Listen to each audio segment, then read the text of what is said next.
Hey everybody, and welcome to part 2 of my gear and packing video. So I'm about to head off to do the tour Aotearoa South Island, and I'm in the lucky situation where I did the North Island first with van and the South Island next with my wife Gina on her e-bike. So I get to repack again. I've had a whole year of thinking about what worked, what didn't work, and I'm going to take you through a few things that I learned from that initial video and things that I've changed as far as what I'm packing. So first off, let's have a look at the bikes. I'm not going to go through everything on the bike because I already did that in the first packing and gear video. I'm just going to go through what I've changed. But the bike itself, the Trek Excalibur 9, did a great job for the North Island. 1,600 Ks, never missed a beat, was perfect. The bags that I had on the bike were great. So the toe peak front loader was really good. The feed bags have lasted really well, even though they were knockoff ones, same as all the other gear bags in the middle, the Rock Brother bags, they were all good. The toe peak front fork cage was excellent, and so were the new boiler 3-litre bags that I had on either side. I have changed all of the straps. A few of these straps were still nylon. Now I've gone with these grunt straps, which are sort of volley strap knockoffs. They're fantastic. I've used them all throughout both of our bikes. Okay, so what did I change? Riding with Gina, she rides behind me typically. I'm going to have an accident with all the turning around and looking, so I did put a very small mirror that just folds out on the end of my front handlebars. It's really hard to see much in there, but it's discreet and I don't mind having it on there if it means I don't have to turn around quite so many times. The other thing that I've changed is the tyres. So I used the Maxxis Icon tyres last time. Van rode with the Vittoria Mezgals. Both those are quite good tyres, but at the end of the ride mine were worn down a lot more considerably, the Icons were, and also they had a lot more road noise. So I've now changed to the Vittoria Mezgals, still the same width, 2.25 inch, and they are silent on the road. I've done the same for Gina's e-bike, still the Mezgals, just a lower grade of the tyre, more cost-effective one, and we're both running tubeless. All right, so nothing else on my bike. Let's move on to the e-bike. Excuse me while I look at my notes. There's a lot to cover. So Gina already had an e-bike, but it was a lower end Liv bike, so Liv is Giant's woman's range, and only had a 400 watt battery or 400 watt hour battery. So we needed more capacity. We've changed to the Liv Embolden. This one has a 625 watt hour battery, so a lot more capacity. It also had air shocks in the front, which was going to give her a safer ride, and full suspension. Not that we really wanted full suspension, but it seemed to be to get the bigger battery and to get the better shocks, you ended up with full suspension. It is giving her a more comfortable ride, and that's going to be important. So what have we done on her bike? Because it works so well on my bike, we've used the same toe peak 8-litre front loader. We have got all of the sleeping bags and sleeping bag inners on her bike, keeping the weight down, keeping the distance or the range up. Put all the heavy stuff on my bike, tents, mattresses, those sorts of things. I've given her the same Rhino Walk feed bags, great for having one for water, one for food. Same sort of Rock Brothers bar bags. On the back, same system as what Van used. So this is the Aero Spider rack.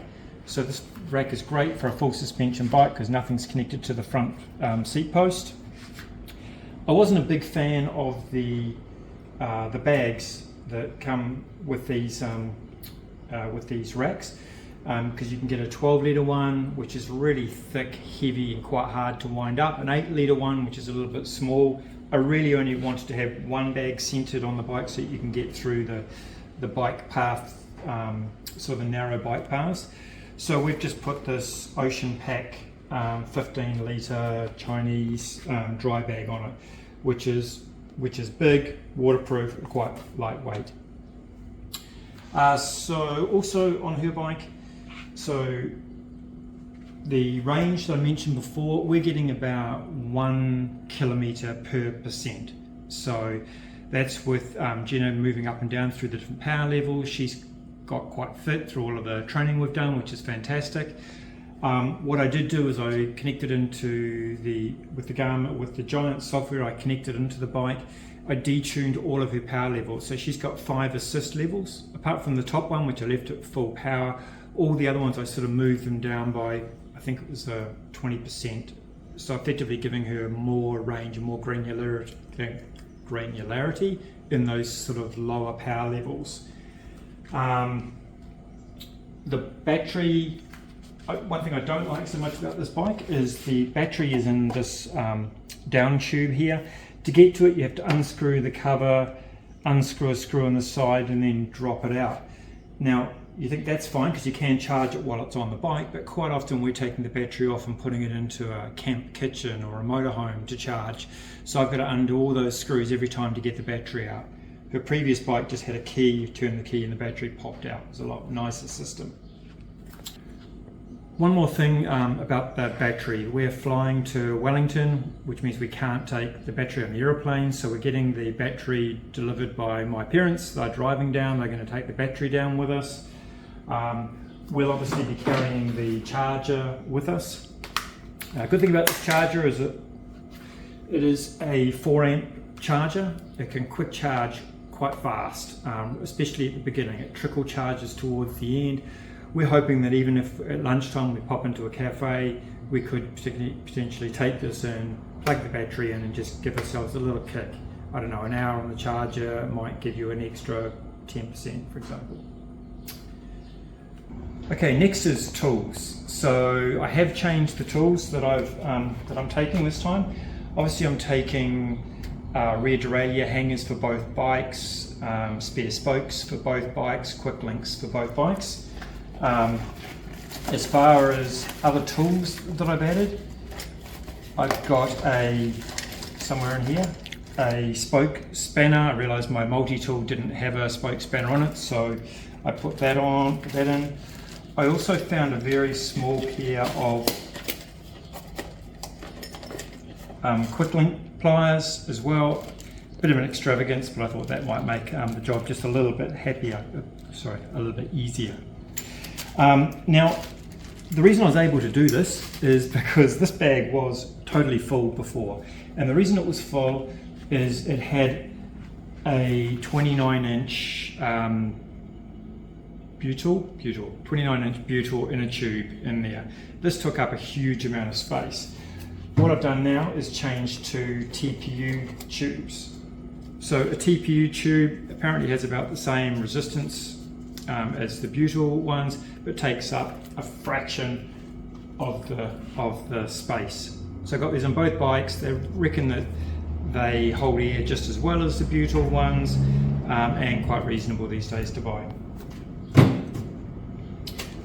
One other thing that I've also added in here, somewhere in the bottom, I'm not sure whether this is going to work, but it seemed like a low-cost addition. This is a Schrader to Presta valve adapter.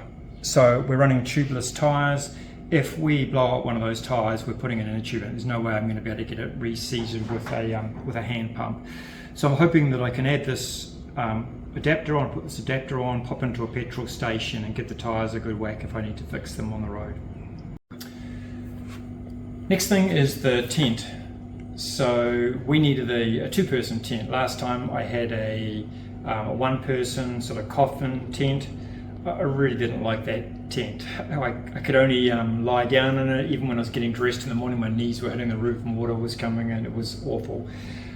So I have now got the Monga 2 tent, which I'll show you a video clip of. It's a two-person tent. It's 2.2 kgs, so it's only 400 grams heavier than my previous one-man tent. I've managed to get the tent 2 Nature Hike mattresses and 2 Nature Hike inflatable pillows, all in this tow peak bag. Sure, it's heavy, but it's great that everything is in there, and I can offload my sleeping bag to Gina's bike. The mattresses that are in there, they probably don't have a massive amount of insulation in there, and they're only about 5 centimeters thick. A bit uncomfortable, but it's a sacrifice I'm going to have to make to get everything into this one bag. Both sleeping bags are in the front loader bag on Gina's bike. I'm keeping the weight down. One of these sleeping bags was in my Aotearoa seat post bag before. It was taking up a lot of room, so I've actually got more room now than what I had previously. So in this here we've managed to get 2 sleeping bags and 2 silk sleeping bag inners. Gina's running a sleeping bag which is 5 degrees comfort rated. Mine's 11 degrees comfort rated. So I'd rather she stayed a little bit warmer. Worst case, I can put more clothing on. We do have the luxury of having a support vehicle. My parents, who we will see now and then in the South Island. So what I am going to take is this Cedar Summit Reactor sleeping bag inner.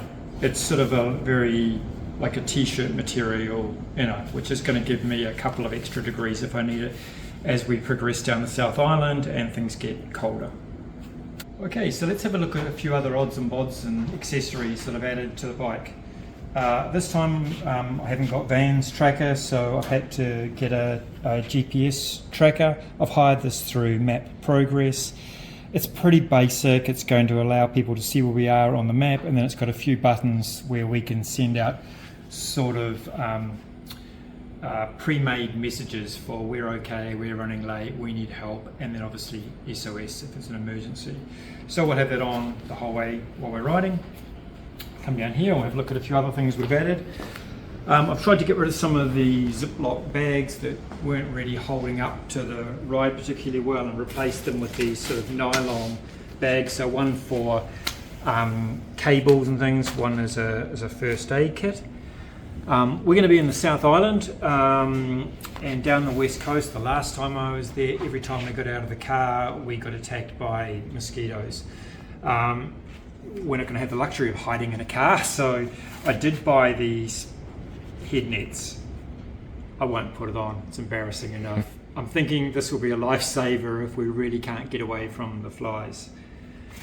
I've also added a clothesline. We're probably going to be drying our clothes a little bit more. It didn't take up much room. I'm almost thinking I could use this rope for tying the bikes to a tree if I need to do any sort of servicing or cleaning or things like that. And the other thing I've added is Nature Hike again. I love this company. Their products seem really good and really well priced. This is an ultralight backpack. We're going to be popping into supermarkets and things like that and grabbing food supplies and things. I'm not planning on riding with this much beyond going to a supermarket, getting the food, bringing it back to camp. Okay, navigation. This is something you're going to be looking at every single day and all the way through the day.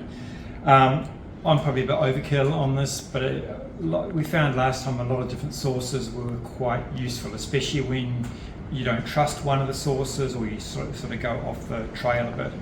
So first off, the Kennett Brothers guidebooks. You can't go wrong with these books. They are fantastic. They break the whole ride down into small sections and give you sort of turn-by-turn instructions and information on accommodation. So I have the book. I've also bought the PDF as well, so it's on my phone. I've loaded all of the GPX files or all of the trails onto my Garmin 520 as well, so I have that sort of ability to have that ride navigation right in front of me. What I did learn from last time though is it's hard to look at alternate routes and things when you're on this small computer. So I've also loaded all the GPX files onto my mobile, and I'm using some software called GPX Viewer Pro. You do have to pay for it, but it was fantastic. Whenever I was a bit unsure of where I was going, I always went back to my mobile phone. It was a lot easier just to zoom in, zoom out and look around and see where you're going. So that's navigation. Okay, now moving on to filming. So I've learned a bit from last time for the North Island. here's what's changed for the South Island. So I'm using the same phone. It's the Samsung S23. I've changed the settings though. This time I'm filming everything in 4K. I found that when I filmed last time in 1080, by the time it went through all of the editing and then uploading on YouTube, the quality really did drop off quite a bit. So filming in 4K seems to have fixed that. I noted, one thing I did notice on my phone is you do have to change to 4K on both the front and rear camera, because I do switch between the two as well. Now this is going to take up a lot more storage space on my phone, so I'm going to be carrying some USB memory sticks, and I managed to get some that had a USB-C connection on, so they can go directly into my phone and I can take those videos off my phone and onto those memory sticks. I did have video stabilization turned on, and that worked really well. I did use the microphone in the actual phone a lot, but also because I had these Aftershock headphones on a lot while I was riding, and ended up using this for the microphone as well, which worked really well. Still no drone, so the last time whenever I wanted to film myself, I would have to balance the phone on the beach in the sand or with sticks. This time I've got a little portable tripod. So this tripod folds up to nothing, so I just keep it in one of my feed bags. Opens out like this, extends up, and what I really like about it is the phone just clips into the top here, and it has a little Bluetooth remote, so I can take photos with this or start and stop recording. So this doesn't take up any space at all, and it's going to give us a couple of different angles. From an editing point of view, I will be using CapCut, which is fantastic free editing software. I say free, though I am noticing that some of the features that I'm using, specifically noise reduction and voice enhancement, those features that were free have now moved into the Pro version, and the Pro version is quite a cost uplift. Well, from $0 to, I think it's something like 150 US per year. So we'll be reevaluating what I use for software, but right now I'm really enjoying using CapCut. I hope you found this video useful. I'm sure there'll be some more great ideas as this trip to the South Island progresses. Please subscribe. We are going to have a series of videos covering the South Island. I'm really looking forward to it. I hope we don't have any issues, but if we do, then you'll get to experience them with us. Have a great day.